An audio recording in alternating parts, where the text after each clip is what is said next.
नमस्कार, स्वागत है आप सभी का संसदीय खबरों से जुड़े खास कार्यक्रम संसद इस हफ्ते में। मैं हूं प्रीति सिंह।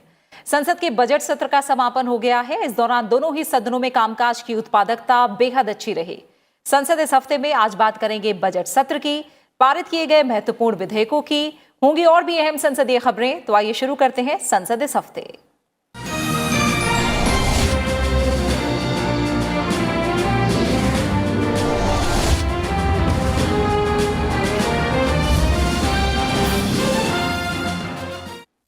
संसद का बजट सत्र पूरा हो गया। राज्यसभा और लोकसभा दोनों सदनों को अनिश्चितकाल के लिए स्थगित कर दिया गया। राज्यसभा के 253वें सत्र के पूरा होने से पहले सभापति एम वेंकैया नायडू ने सत्र के दौरान हुए कामकाज की जानकारी दी। उन्होंने कहा कि बजट सत्र के दोनों चरण को मिलाकर सदन की उत्पादकता 90% रही। सत्र के पहले चरण में उत्पादकता 99.06% रही, जबकि दूसरे चरण में ये 85% रही। बजट सत्र के दौरान राज्यसभा की कुल 23 बैठकें हुई, जिनमें पहले चरण की 11 बैठकें और दूसरे चरण की 12 बैठकें शामिल हैं। बजट सत्र के दौरान उच्च सदन में 104 घंटे 31 मिनट काम हुआ, जबकि निर्धारित समय 116 घंटे 31 मिनट था। अवरोध के चलते 21 घंटे 26 मिनट के कामकाज का नुकसान हुआ। सभापति ने जून 2019 में शुरू हुए 249 से 253वें सत्र के दौरान लगातार सत्र में बेहतरीन कामकाज के लिए सदस्यों की सराहना की। उच्च सदन में पिछले 5 सत्र को मिलाकर कुल उत्पादकता 94% रही है। I am happy to inform you that high productivity witnessed during the last 4 sessions since June 2019, 249th, 250, 251st and 252nd sessions have continued in this session as well. As a result, overall productivity of the last 4 sessions and this session comes to about 94%. I appeal to all to maintain this positive momentum in the functioning of the House during this year as well as in future also. We need to strive towards achieving 100% productivity, knowing that we are working under extraordinary circumstances. Budget सत्र के दौरान राज्यसभा से 19 विधेयक पारित हुए। इनमें विनियोग विधेयक और वित्त विधेयक को विचार करके लौटाने का प्रस्ताव भी शामिल है। इन विधेयकों पर कुल 34 घंटे 4 मिनट चर्चा हुई। ये विधायी कामकाज पर खर्च हुए समय का 42% है।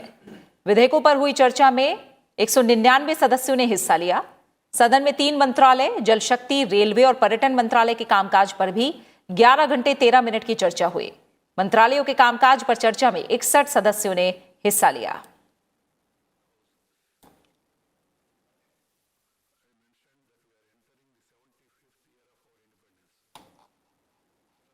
बजट सत्र के दौरान राज्यसभा में जनहित से जुड़े 273 मुद्दे उठाए गए। इनमें 193 मुद्दे शून्यकाल और 110 मुद्दे विशेष उल्लेख के तहत उठाए गए।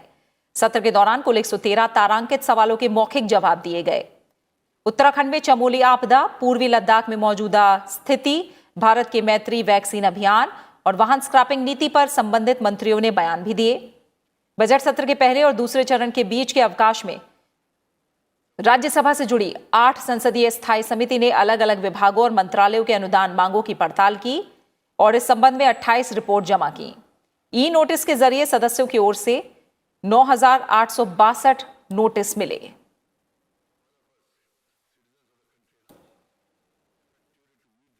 सभापति एम वेंकैया नायडू ने कोविड महामारी के दौरान सदन को सफलतापूर्वक चलाने में मदद और कोविड संबंधी नियमों के पालन के लिए सदस्यों का धन्यवाद किया। सभापति ने एक बार फिर कोविड-19 के बढ़ते मामलों पर चिंता जताते हुए सदस्यों और देश की जनता से संबंधित दिशा निर्देशों का पालन करने का अनुरोध किया। साथ ही उन्होंने पात्र लोगों से टीका लगवाने का भी आग्रह किया। Surge in the COVID-19 cases in some of the states, which is a cause of concern for all of us. I had also made an appeal to the members of parliament. I once again reiterate the same. Please guide the people to follow the guidelines issued by the central and state governments for containing the spread of virus. As people's representatives, members of parliament are expected to be available for consultation and guidance required by the people in the states and the constituencies. As the vaccination process is underway, I also appeal to all of you who are eligible to take the vaccine and also see to it that eligible people volunteered to take this vaccine. Lok Sabha की कार्यवाही भी अनिश्चितकाल के लिए स्थगित कर दी गई। इस दौरान सदन में प्रधानमंत्री नरेंद्र मोदी भी मौजूद रहे। पीठासीन अधिकारी भर्तृहरि मेहताब ने सत्र के आखिरी दिन आवश्यक दस्तावेज सदन के पटल पर रखवाए और इसके बाद मौजूदा सत्र में लोकसभा में हुए कामकाज की जानकारी दी। उन्होंने बताया कि लोकसभा अध्यक्ष ओम बिरला के निर्देशानुसार और सदन के सदस्यों के सहयोग से 17वीं लोकसभा के अन्य सत्रों की तरह ही बजट सत्र में भी रिकॉर्ड कामकाज हुआ।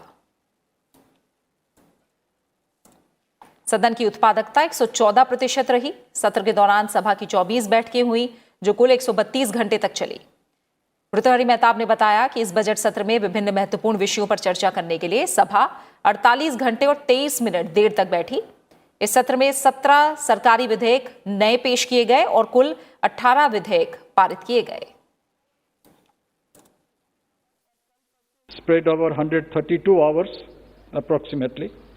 Honorable President addressed the members of both the houses assembled together on 29th January 2021. The discussion on motion of thanks on the President's address lasted for 16 hours 58 minutes. And as many as 149 members took part in the discussion. Honorable Prime Minister replied to the debate. The House adopted the motion unanimously. The Union Budget was presented by the Minister of Finance on 1st February 2021. The general discussion on Union Budget lasted for 14 hours 42 minutes. As many as 146 members took part in the debate and Minister of Finance replied to the discussion. The demand for grants 2021-2022 under the control of the Ministries of Railways, Education, Health and Family Welfare were discussed. A total time of 21 hours and 43 minutes was spent on debates. The discussion were concluded with the replies of concerned ministers. सदन ने विभिन्न मंत्रालयों की इस वर्ष के लिए अनुदान के अनुपूरक मांगों और आगामी वित्त वर्ष के लिए अनुदान की मांगों को भी मंजूरी दी। सदस्यों ने 500 से अधिक लोक महत्व के विषय उठाए और नियम 377 के तहत 392 विषय उठाए। सदन में महिला सशक्तिकरण पर अल्पकालिक चर्चा भी हुई। इसके अलावा मौजूदा सत्र में सरकार के मंत्रियों ने स्वतः संज्ञान लेते हुए 4 विषयों पर बयान दिए और 3,591 दस्तावेज पेश किए गए।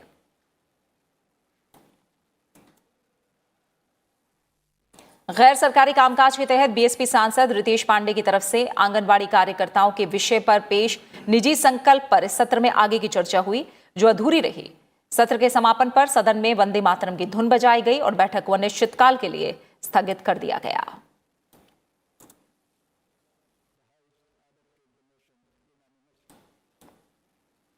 केंद्र सरकार की ओर से भी संसद के बजट सत्र के कामकाज का ब्यौरा दिया गया। संसदीय कार्य मंत्री प्रहलाद जोशी ने बताया कि बजट सत्र के दौरान कुल 20 नए विधेयक पेश किए गए, जिनमें 17 लोकसभा में और 3 राज्यसभा में पेश किए गए। बजट सत्र के दौरान संसद के दोनों सदनों से पारित किए गए विधेयकों की कुल संख्या 18 है। 29 जनवरी से शुरू हुए बजट सत्र के पहले चरण में राज्यसभा की कार्यवाही 12 फरवरी तक और लोकसभा की कार्यवाही 13 फरवरी तक चली। बजट सत्र का दूसरा चरण 8 मार्च को शुरू हुआ था और इसे 8 अप्रैल को समाप्त होना था। संसदीय कार्य मंत्री प्रहलाद जोशी ने बताया कि सभी राजनीतिक दलों की मंशा के मुताबिक बजट सत्र को समय से पहले स्थगित कर दिया गया। 24 sittings of the Lok Sabha and 23 sittings of the Rajya Sabha are held. Total 20 bills we have introduced, 17 in Lok Sabha, 3 in Rajya Sabha. Put together 18 bills from both the houses have been passed. Many of the important bills we have passed. Apart from financial business, the Mines and Mineral Development Regulation Amendment Bill. Rajya Sabha ने वित्त विधेयक 2021 पर विचार करके लोकसभा को लौटाए जाने के प्रस्ताव को ध्वनिमत से मंजूरी दी। सदन में इस पर हुई चर्चा का जवाब केंद्रीय वित्त मंत्री निर्मला सीतारमण ने दिया। उन्होंने कहा कि सीमा शुल्क ढांचे को तर्कसंगत बनाया जाएगा ताकि घरेलू कारोबारियों को खासतौर से एमएसएमई श्रेणी के उद्यमों को सुविधा मिल सके। उन्होंने कहा कि इसके साथ ही कर आधार को भी व्यापक बनाया जाएगा। निर्मला सीतारमण ने जानकारी दी कि भारत की एक निवेश ग्रेड रेटिंग है और अच्छे निवेश के चलते उन्हें नहीं लगता कि ये घटेगी। उन्होंने कहा कि कर व्यवस्था में कुछ बदलाव किए गए हैं जिनका मकसद कारोबार करने की सुगमता को बढ़ाना है। वित्त विधेयक को लोकसभा से कल ही मंजूरी मिली थी और इसी के साथ संसद में आम बजट 2021-22 को पारित करने की प्रक्रिया भी पूरी हुई। About India's rating, sir. India enjoys an investment grade rating, and we are not foreseeing any change or any chance of any downgrade due to us incurring higher deficits, because I've announced quite a big borrowing and also spending. Fitch has actually just recently upgraded our growth projections. Many of the economists, international bodies, and also rating agencies across the globe are of the firm opinion that governments need to spend to put the economies back. So globally, that's the advisory that everybody is receiving, and we are also following it, so it shouldn't hurt our rating. और इससे पहले लोकसभा से इस हफ्ते वित्त विधेयक 2021 पारित हुआ। वित्त विधेयक को मंजूरी के साथ ही लोकसभा से आम बजट 2021-22 से जुड़ी प्रक्रिया पूरी हुई। वित्त विधेयक पर हुई चर्चा का जवाब केंद्रीय वित्त मंत्री निर्मला सीतारमण ने दिया। उन्होंने कहा कि वित्त विधेयक में टैक्स को तार्किक और सरल बनाने का प्रयास किया गया है, साथ ही आयकर की दरों में बदलाव नहीं किया गया है। उन्होंने कहा कि खुद प्रधानमंत्री नरेंद्र मोदी इस पक्ष में नहीं थे कि कर बढ़ाकर जनता पर बोझ लादा जाए, इसलिए बजट में करों को पहले जैसा ही बनाए रखने का प्रयास किया गया है। इस दौरान उन्होंने कहा कि अगर राज्य सरकारें चाहती हैं तो वो पेट्रोल और डीजल को जीएसटी के दायरे में लाने के एजेंडे को जीएसटी परिषद की बैठक में शामिल करने के लिए तैयार हैं। मंत्री के जवाब के बाद लोकसभा ने कुछ सदस्यों के कटौती प्रस्तावों को अस्वीकार करते हुए और कुछ सरकारी संशोधनों को स्वीकार करते हुए ध्वनिमत से विधेयक को मंजूरी दे दी।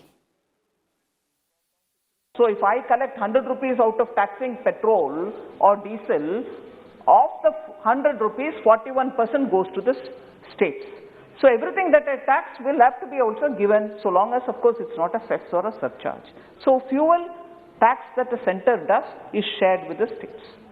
But the long and short of it, center also taxes, state also tax, and if there is this concern, and rightly members have a concern about fuel tax, and why not come into GST, I would honestly think, based on today's discussion, many of the states would be watching this, and in the next GST Council, if that discussion comes up, I'll be glad to have it on the agenda and discuss it.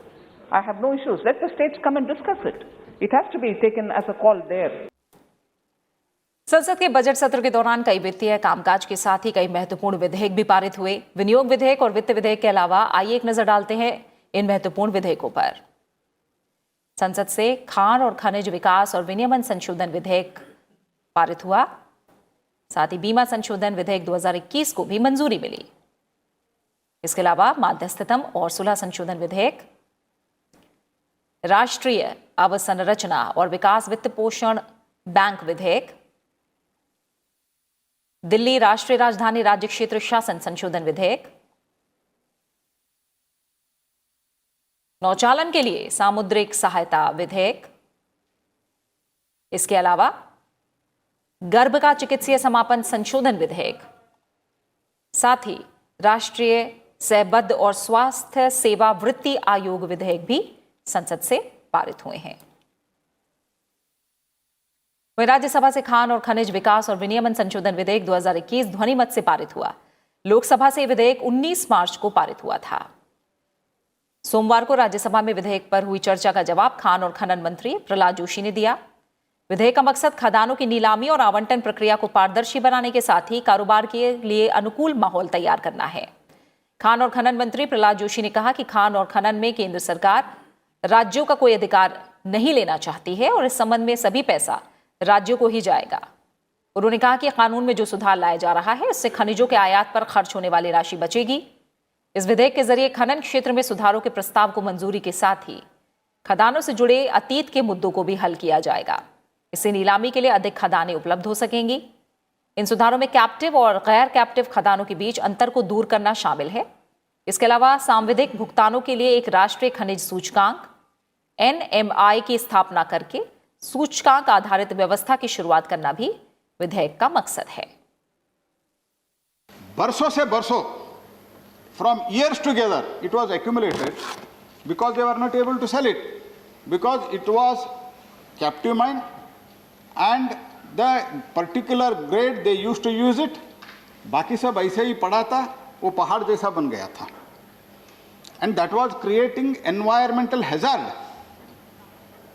And now, within that 50% what we are allowing after the meeting their requirement in the particular plant, we are allowing the 15% and that can also be sold. उससे पैसा जो जाता है state को जाता है जी, centre को क्या मिलता है? हम अमेंडमेंट करके स्टेट को मदद कर रहे हैं। और इस हफ्ते संसद के दोनों सदनों से राष्ट्रीय राजधानी राज्य क्षेत्र शासन संशोधन विधेयक 2021 को ध्वनिमत से पारित किया गया। इसमें दिल्ली के उपराज्यपाल की कुछ भूमिकाओं और अधिकारों को परिभाषित किया गया है। राज्यसभा से पहले निचले सदन में विधेयक पर हुई चर्चा का जवाब देते हुए गृह राज्य मंत्री जी किशन रेड्डी ने कहा कि संविधान के अनुसार दिल्ली विधानसभा से युक्त सीमित अधिकारों वाला एक केंद्र शासित राज्य है। उच्चतम न्यायालय ने भी अपने फैसले में कहा है कि केंद्र शासित राज्य है। सभी संशोधन न्यायालय के निर्णय के अनुरूप हैं। उन्होंने कहा कि कुछ स्पष्टताओं के लिए ये विधेयक लाया गया है जिससे दिल्ली के लोगों को फायदा होगा और पारदर्शिता आएगी। उन्होंने कहा कि इसे राजनीतिक दृष्टिकोण से नहीं लाया गया और तकनीकी कारणों से लाया गया है ताकि भ्रम की स्थिति ना रहे। साथ ही उन्होंने साफ किया कि इस विधेयक के जरिए किसी से कोई अधिकार नहीं छीना जा रहा है।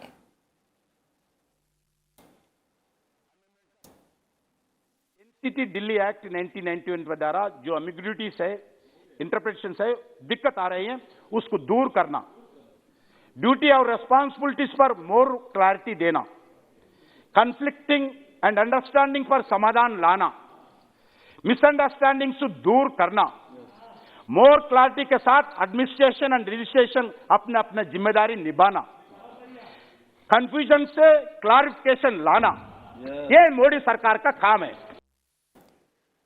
लोकसभा से किशोर न्याय, बच्चों की देखभाल और संरक्षण संशोधन विधेयक 2021 भी पारित हुआ। विधेयक के जरिए 2015 के कानून में संशोधन किया गया है। महिला और बाल विकास मंत्री स्मृति ईरानी ने चर्चा का जवाब दिया। इसमें बच्चों से जुड़े मामलों का तेजी से निपटारा सुनिश्चित करने और जवाबदेही बढ़ाने के लिए जिला मजिस्ट्रेट और अतिरिक्त जिला मजिस्ट्रेट को अतिरिक्त शक्तियां देने का प्रावधान किया गया है। इसके जरिए अब अदालतों की जगह जिला मजिस्ट्रेट और अतिरिक्त जिला मजिस्ट्रेट को अडॉप्शन यानी गोद लेने का आदेश जारी करने का अधिकार दिया गया है। केंद्रीय मंत्री स्मृति ईरानी ने कहा कि बाल कल्याण समितियों को ज्यादा ताकत दी जा रही है। इससे बच्चों के बेहतर ढंग से संरक्षण में मदद मिलेगी। उन्होंने कहा कि इन संशोधन का लक्ष्य प्रशासनिक ढांचे के माध्यम से बच्चों का बेहतर संरक्षण सुनिश्चित करना है। बच्चों के संरक्षण को केंद्र बिंदु में रखकर जिला मजिस्ट्रेट को निगरानी और कानून के क्रियान्वयन की जिम्मेदारी दी जा रही है। बच्चों के संरक्षण के ढांचे को जिलावार और प्रदेशवार मजबूत बनाने के उपाय किए गए हैं। वो रिव्यूइंग की पद्धति से आगे बढ़कर प्रशासनिक सिनर्जी पर जोर देने का काम करने वाला है। ऐसा नहीं है कि चाइल्ड वेलफेयर कमेटी का काम बंद हो जाएगा, जुवेनाइल जस्टिस बोर्ड का काम बंद हो जाएगा और सारा काम का भार डीएम पर आने वाला है, ऐसा नहीं है। The district magistrate becomes not only the reviewing, the supervising, but also the synergizing officer for all needs of protection of children. Lok Sabha से national commission for allied and health care professions आयोग bill 2021 यानी राष्ट्रीय सहबद्ध और स्वास्थ्य देखरेख वृत्ति आयोग विधेयक पारित हो गया। राज्यसभा से विधेयक 16 मार्च को पारित हुआ था। विधेयक को इस क्षेत्र के पेशेवरों की शिक्षा और सेवाओं के विनियमन करने, स्वास्थ्य क्षेत्र को व्यवस्थित बनाने और सुधार लाने के मकसद से लाया गया है। केंद्रीय स्वास्थ्य और परिवार कल्याण मंत्री डॉक्टर हर्षवर्धन ने विधेयक पर हुई चर्चा का जवाब देते हुए कहा कि विधेयक स्वास्थ्य देखरेख करने वाले पेशेवरों के लिए मील का पत्थर साबित होगा। उन्होंने कहा कि इसके जरिए स्वास्थ्य सेवाओं को मरीजों पर केंद्रित बनाने पर जोर दिया गया है। मरीजों की देखरेख के काम में नर्सिंग और सहबद्ध सेवाओं से जुड़े कर्मियों का महत्वपूर्ण योगदान होता है। इन सेवाओं के लिए 12 सदस्यीय राज्य परिषद के गठन के अलावा एक राष्ट्रीय सलाहकार परिषद का प्रावधान किया गया है, जिसमें राज्यों के प्रतिनिधित्व की भी व्यवस्था की गई है। ऐसी सेवाओं के लिए केंद्रीय रजिस्टर और राज्य रजिस्टर बनाने का प्रावधान भी किया गया है। विधेयक में सहबद्ध और स्वास्थ्य देखरेख संस्थाओं में प्रवेश के लिए सामान्य परामर्श के साथ एक रूप प्रवेश परीक्षा की बात कही गई है। Bill is our contribution towards strengthening the health system by ensuring standards of care in a structured, regulated manner for all health professionals if they are involved in patient care. The gap in the system that left off a major group of health workers without recognition is finally being addressed as Honorable Prime Minister envisions the dream of healthcare for all through the establishment of a robust health infrastructure for medical education, nursing, dental, pharmacists, and now allied and health care education as well. वहीं लोकसभा से बीमा संशोधन विधेयक 2021 पारित हो गया। इसमें बीमा क्षेत्र में प्रत्यक्ष विदेशी निवेश यानी एफडीआई की सीमा 49 से बढ़ाकर 74% करने का प्रावधान किया गया है। राज्यसभा से विधेयक 18 मार्च को पारित हुआ था। लोकसभा में विधेयक पर हुई चर्चा का जवाब देते हुए वित्त मंत्री निर्मला सीतारमण ने कहा कि प्रत्यक्ष विदेशी निवेश की सीमा बढ़ाने से बीमा क्षेत्र में कंपनियों की बढ़ती पूंजी जरूरत को पूरा करने में मदद मिलेगी। उन्होंने कहा कि बीमा कंपनियां तरलता के दबाव का सामना कर रही हैं। इस दौरान निर्मला सीतारमण ने कहा कि सार्वजनिक क्षेत्र के उपक्रमों को बेचे जाने के आरोप गलत हैं और वो ऐसे ही रहेंगे। उन्होंने साफ किया कि कोई हमारे पैसे को बाहर लेकर नहीं जाएगा, पैसा हमारे यहाँ ही रहेगा और मुनाफे का एक हिस्सा भी यहीं रहेगा। उन्होंने ये भी स्पष्ट किया कि विधेयक का एलआईसी से कोई लेना देना नहीं है, ये विधेयक बीमा क्षेत्र से जुड़ा हुआ है। साथ ही कहा कि जब हम आत्मनिर्भर भारत की बात करते हैं तब बीमा कवर बढ़ना चाहिए। देश के दलितों, शोषितों, वंचित वर्गों के सभी को बीमा सुविधा मिलनी चाहिए।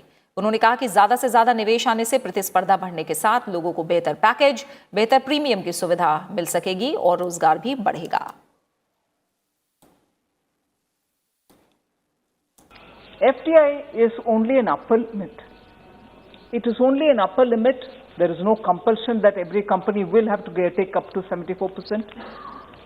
Increasing does not mean the foreign investment will increase automatically to that extent in each one of the companies. And also, even as I go into the details of what are the safeguards, it will be very fairly, clearly established that the policyholders' funds will be invested only within India, and that's not going to go out. So FDI will not only bring in capital, it will bring in greater competition, consumer will have more choice. Budget सत्र के आखिरी दिन राज्यसभा से सेवानिवृत्त हो रहे केरल के 3 सदस्यों को उच्च सदन में विदाई दी गई। कांग्रेस सांसद वायला रवि, भारतीय कम्युनिस्ट पार्टी मार्क्सवादी सीपीआईएम के नेता के रागेश और इंडियन मुस्लिम लीग आईयूएमएल के अब्दुल वहाब का कार्यकाल अगले महीने 21 अप्रैल को पूरा हो रहा है। सभापति एम वेंकैया नायडू ने सेवानिवृत्त हो रहे सदस्यों के योगदान और जनहित में किए गए कार्यों का उल्लेख किया। सभापति ने सेवानिवृत्त हो रहे सदस्यों की अच्छी सेहत और सुनहरे भविष्य की कामना भी की। Be leaving the House, but their contribution will leave an indelible mark on this august institution, which the members as well as the newly elected members will continue to cherish and benefit from them. I place on record my heartfelt appreciation for the valuable contribution and service rendered by them to this august institution and to the society at large. The House will certainly miss their vivacious presence and their unwavering commitment to the issues pertaining to the state of Kerala and also to the national issues of importance. I wish the retiring members good health, happiness, and many more years of service to the nation. They are only retiring, but they are not tired. विदाई भाषण के दौरान सेवानिवृत्त हो रहे सदस्यों ने वैचारिक मतभेदों के बावजूद सहयोगियों से मिले सहयोग के लिए आभार व्यक्त किया। साथ ही सामाजिक हित से जुड़े कामों को जारी रखने का संकल्प जताया। सदस्यों ने अपने अनुभव भी साझा किए।